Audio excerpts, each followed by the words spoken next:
Everyone, how are you all? Today we will discuss our next chapter, Refund, written by Frigy's Guarantee. One act play है, Hungarian play right फ्रिगिस guarantee ने लिखा है। Persevere weld ने एक American play right है, इन्होंने इसको adapt किया था और उसके बाद इनको ट्रांसलेट किया था। तो ये जो सटायरिकल प्ले है, ये सटायर करता है आजकल का जो एजुकेशन सिस्टम है उसके ऊपर। सटायर मीन्स कटाक्ष करना किसी चीज़ पर, तो ये एजुकेशन सिस्टम पर सटायर करता है, जो उस एजुकेशन सिस्टम पर जो बहुत ही बैकवर्ड है इन terms of preparing good students for the future. Means students को फ्यूचर के लिए प्रिपेयर करने के हिसाब से बहुत ही बैकवर्ड है। इस प्ले में एक एक्स्ट्रा ऑर्डिनरी सिचुएशन आती है जिससे बहुत ही ये जो प्ले है ह्यूमरस बन जाता है। The theme of this play is wit and unity. तो इस प्ले की जो थीम है वो विट और यूनिटी है, मीन्स बुद्धिमानी और एकता है।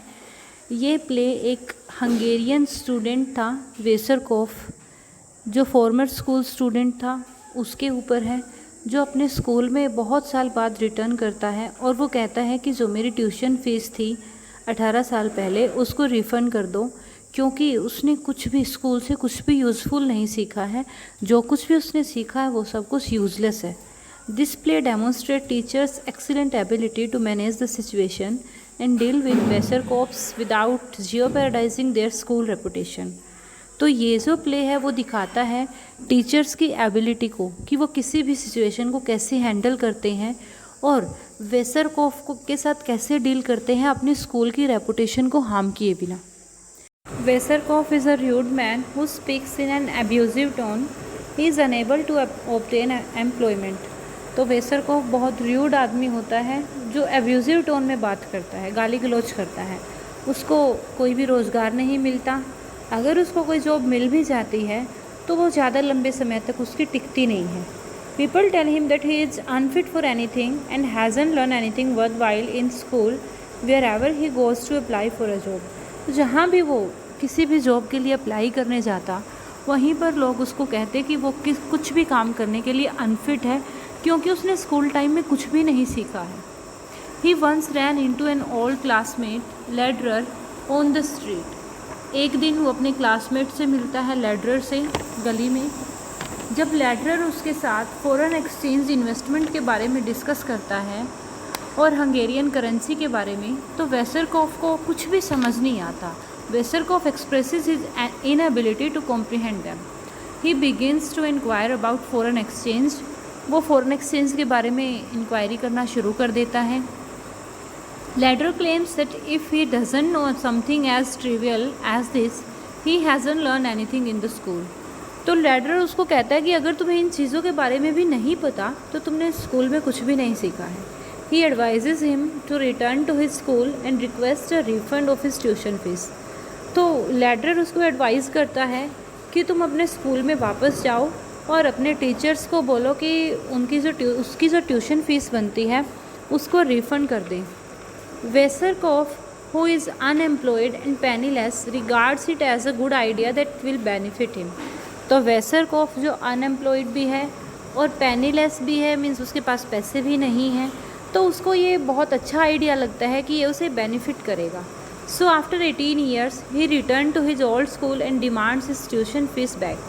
इसीलिए वो 18 साल बाद अपने पुराने स्कूल में चला जाता है और अपनी ट्यूशन फ़ीस को वापस मांगता है, claiming he hasn't learned anything that they haven't taught him anything worthwhile. तो वो कहता है कि उसने कुछ भी नहीं सीखा है क्योंकि उन्होंने उसको कुछ भी नहीं सिखाया। After hearing such an absurd demand, the principal is taken aback. तो अब ऐसी डिमांड सुन के ऑब्वियसली कोई भी शॉक्ड रह जाएगा। तो प्रिंसिपल के साथ भी यही हुआ है, उसकी ऐसी बात सुन के वो बड़े शॉक्ड रह गए। Wesserkopf has even threaten to go to education minister if he is not given justice. Wesserkopf ये भी कहता है कि अगर उसको जस्टिस नहीं मिलती है तो वो एजुकेशन मिनिस्टर के पास जाएगा। He demands re examination and demands his money back if he fails. तो वो कहता है कि मेरी री एग्ज़ामिनेशन होनी चाहिए और अगर वो उस एग्ज़ामिनेशन में फ़ेल हो जाता है तो उसको वो पैसा वापस मिलना चाहिए। The principal becomes perplexed and finds himself in an unusual situation, so he calls an urgent meeting of all the masters. तो प्रिंसिपल बड़ा शॉक्ड रह जाता है, वो एक अनयूजुअल सी सिचुएशन में खुद को पाता है और वो एक अर्जेंट मीटिंग बुलाता है उसके लिए। They decided to re examine him and agree to prove his answers.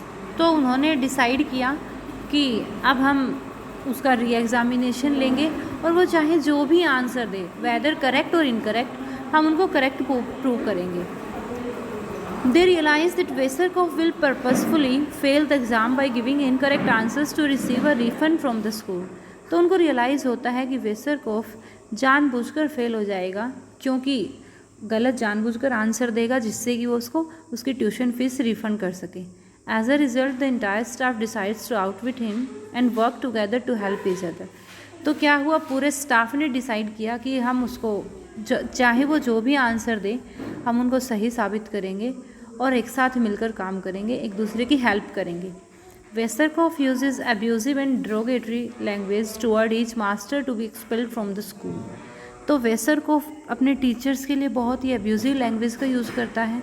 However the masters outwit him by demonstrating his superiority in manner, physical culture, alertness, perseverance, logic and ambition.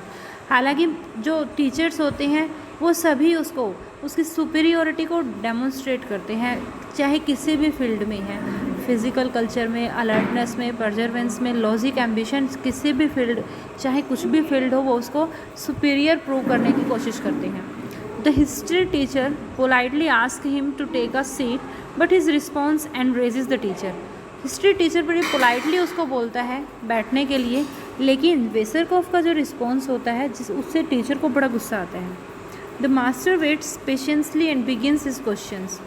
तो बड़ी patiently वो questions अपना wait करते हैं और questions शुरू करते हैं। The first question he ask is how long the 30-year war lasted. तो पहला क्वेश्चन उनका जो था वो ये था कि जो 30 साल तक जो लड़ाई चली थी वो कितनी लंबी चली थी। The answer is whispered loudly by the physics master and the geography master shows his 10 fingers 3 times। और ऐसा कहने के बाद वैसे तो इस क्वेश्चन में ही आंसर था कि 30 साल तक चलने वाली जो लड़ाई थी वो कितने साल तक चली थी, ऑब्वियसली 30 आंसर है, लेकिन फिर भी जो फिज़िक्स टीचर होता है और ज्योग्राफी फिज़िक्स टीचर उसको विस्पर करता है, फुसफुसाता है, और ज्योग्राफी टीचर अपनी 10 फिंगर्स को 3 बार दिखाता है। Even though the answer is contained within the question, Wesserkopf is eager to provide a false answer and claims that the war lasted 7 meters। हालांकि आंसर तो क्वेश्चन में ही था, लेकिन फिर भी वेसरकोफ गलत आंसर देता है और वो कहता है कि जो ये लड़ाई थी वो 7 मीटर तक चली थी। All of the teachers become paralysed. तो ये सब सुन के जो टीचर्स थे पैरालाइज्ड हो जाते हैं, मीन्स बहुत ही शॉक्ड हो जाते हैं, एक ऐसा आंसर आया है। When the history master is unable to prove his incorrect answer, the mathematics master steps in. तो जब हिस्ट्री मास्टर उसके आंसर को, इनकरेक्ट आंसर को करेक्ट प्रूव नहीं कर पाए, तो मैथमेटिक्स मास्टर बीच में इंटरप्ट करते हैं। He claims that years can be represented in terms of meter by Einstein relativity theory and that the actual war lasted only 7 years। तो मैथमेटिक्स के टीचर कहते हैं कि इसने बड़ा सही आंसर दिया है, क्योंकि आइंस्टाइन्स की रिलेटिविटी थ्योरी के कारण जो एक्चुअल वार है वो तो 7 साल ही चली थी। Because the war lasted only 1 day, it lasted 15 years। तो कहते हैं कि अब जब वार एक दिन में सिर्फ 12 घंटे ही चली थी, तो पूरी लड़ाई 15 साल तक चली थी। The master subjects 3 hours per day for combatants eating for 15 years, reducing 15 years to 12 years. He subjects several hours for midday siestas, peacefully diversions and non-warlike activities. He finally reaches the age of 7 and wipes his brow. तो finally कुछ ना कुछ जोड़ के घटा के finally जो teacher होता है वो 7 पर पहुंच जाता है और अपनी आईब्रो को साफ़ करता है। मीन्स बहुत मेहनत वाला काम था कि किसी भी चीज़ को 30 साल से घटा के 7 तक लेके आना, तो बड़ी मेहनत उसको लगी जमा घटा करने में, और फाइनली वो ये कर देता है। As a result the candidate's answer of 7 meter is correct in Einstein's equivalence of 7 meter।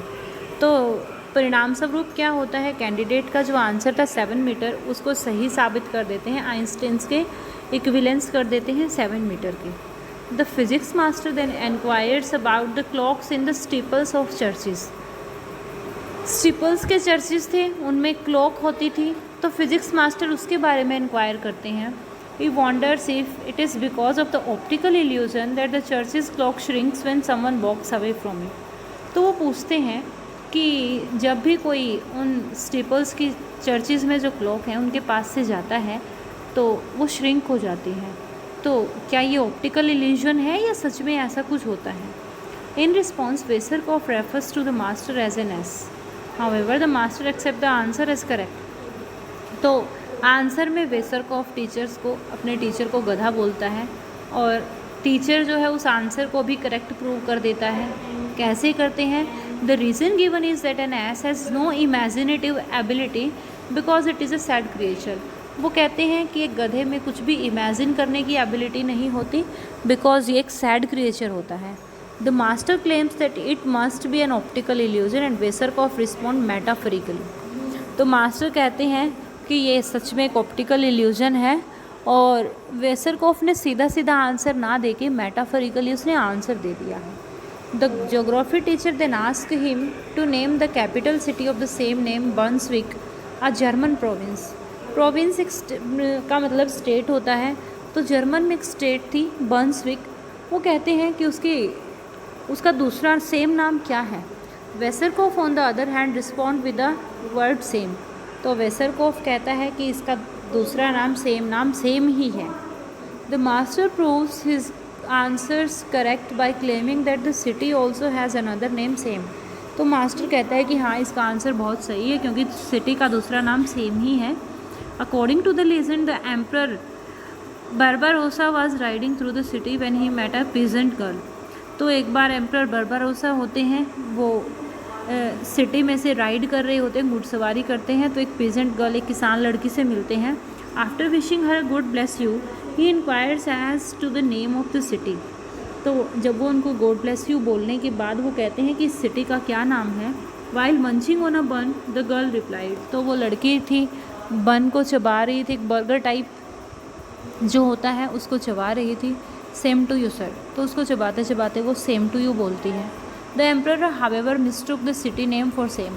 तो एम्प्रर को, लड़की ने तो उसको सेम टू यू बोला, लेकिन एम्प्रर ने सोचा कि वो उसको सेम कह रही है, सिटी का नाम बता रही है. As a result master rate Wesserkopf highly in geography. तो इस वजह से वो उसके इस गलत आंसर को फिर से सही प्रूव कर देते हैं और कहते हैं कि ये तो सबसे ज़्यादा नंबर वेसरकॉफ को ज्योग्राफी में मिले हैं. Finally the mathematics master approaches him to ask him a question. Finally जो मैथ्स के टीचर होते हैं वो आते हैं और वो कहते हैं कि मैं तुमसे क्वेश्चन पूछूंगा. वो कहते हैं कि मैं तुमसे 2 क्वेश्चन पूछने वाला हूँ. One is easy and the other is difficult one. First he ask him a simple question about the circumference of 109 sided polyhedron, but the data is irrelevant for the calculation. First question जो होता है वो 109 degree sided पॉलीहाइड्रोन का circumference पूछते हैं, लेकिन जो data होता है वो इररेलेवेंट होता है, उसका कोई भी सोल्यूशन नहीं निकलता. वेसरकॉफ प्रोवाइड्स एन इनकरेक्ट रिस्पॉन्स. तो वेसरकॉफ गलत आंसर देते हैं. ऑब्वियसली वो तो सही चीज़ों का भी गलत रिस्पॉन्स दे रहा था और ये तो था ही डाटा इररेलेवेंट, तो फिर भी वो उसका भी गलत ही आंसर देता है. The maths teacher became enraged and declares that his answer is incorrect. तो मैथ्स टीचर गुस्सा हो जाते हैं और वो कहते हैं कि तुम्हारा आंसर बिल्कुल गलत है. So he tells Wesserkopf that he is entitled to a tuition refund. और वेसरकॉफ को टीचर कहते हैं कि तुम्हारा आंसर बिल्कुल गलत था, तुम गलत साबित हुए क्योंकि तुमने सही आंसर, ईजी आंसर का भी गलत आंसर दिया है, ईजी क्वेश्चन का भी, तो तुम्हें ट्यूशन रिफंड मिलेगा. फिर वो कहते हैं कि तुम हमें एग्जैक्ट अमाउंट बताओ कितनी तुम्हें चाहिए. टीचर, मैथ्स के टीचर की ये बात सुन के सभी टीचर शॉक्ड रह जाते हैं.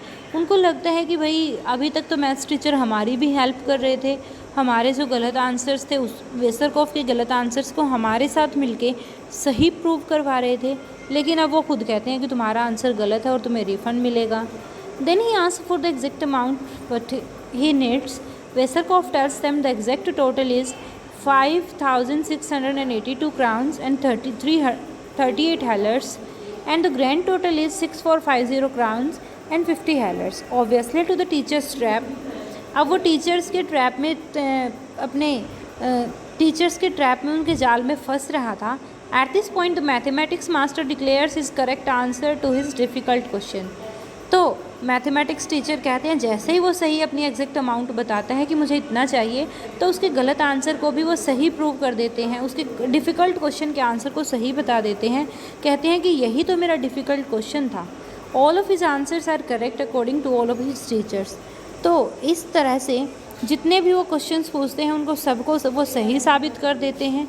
They give him honour in all subject and expel him from the school. इसीलिए वो उनको सभी सब्जेक्ट में ऑनर्स दे देते हैं। मीन्स उसको कहते हैं कि तुमने सब सब्जेक्ट्स में मास्टरी हासिल कर ली है, और उसको कॉलेज से निकाल देते हैं। तो ये हमारा एक्ट था जिसका मेन थीम था बुद्धिमानी और एकता। किस तरीके से बुद्धिमानी से एक सभी टीचर्स ने उस बेवकूफ़ वेसरकूफ़ को सही साबित किया, और किस तरीके से वो उसको रिफ़ंड देने से बचाया और स्कूल की रेपुटेशन को भी बचाया। और दूसरा इसमें इस सोशल सटायर है, एक सटायर किया गया है एजुकेशन सिस्टम पर, कि आज का हमारा जो एजुकेशन सिस्टम है वो इतना ख़राब है कि वो बच्चों को एक सही तरीके से तैयार नहीं कर पा रहे जो चीज़ उनको चाहिए होती है, जिससे कि वो अपना लाइवलीहुड कमा सकें या फिर अपनी लाइफ में कुछ ना कुछ अचीव कर सके, एक अच्छी जॉब हासिल कर सकें। वो चीज़ें वो सिखा नहीं पा रहा। तो इस चीज़ को लेके उन्होंने सटायर किया है। तो ये हमारा प्ले था। आई होप आपको क्लियर हुआ होगा। अगर कोई डाउट है तो आप हमें बता सकते हैं। Thank you. Have a nice day.